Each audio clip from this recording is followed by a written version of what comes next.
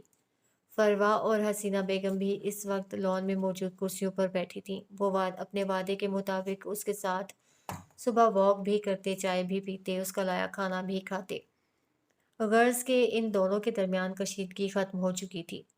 جس طرح گھر والوں نے ان کی ناراضگی پہ سوال نہیں اٹھایا تھا، بالکل اسی طرح سلطان منزل کے مکین اس صلح پہ بھی خاموش تھے۔ مہر نے یوسف سلطان کے لیے چائے بنا کر کپ ان کو تھمایا تھا۔ اسی وقت حالے لون کی جانب آتی دکھائی دی۔ حالے کو دیکھ کر دادا جان کی آنکھیں چمک اٹھی تھیں۔ وہ اب ان کے نزدیک آ گئی تھی۔ دادا جان نے ہمیشہ کی طرح اس کے لیے اپنے بازو وا کیے تھے۔ مہر کا تھمایا ہوا کپ انہوں نے میز پہ رکھ دیا تھا۔ حالے ان کے پاس آتے ہی جھک کر ان کے گلے لگ گئی تھی۔ میڈا سکون، یوسف سلطان پورا سارا تئیں تے قربان بچے میری آل اولاد تئیں تے گھوڑا۔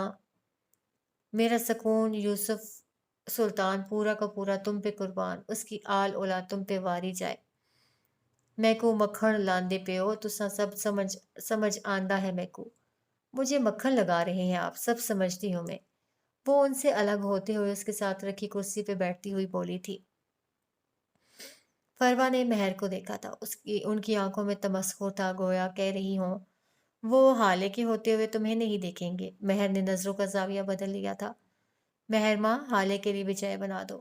وہ اس کی طرف دیکھے بغیر بولے تھے، حالے کے ہوتے ہوئے وہ کسی کو کیسے دیکھ سکتے ہیں؟ حسینہ ان سب سے بے نیاز چائے کے گھونٹ گھونٹ اپنے حلق میں اتار رہی تھی۔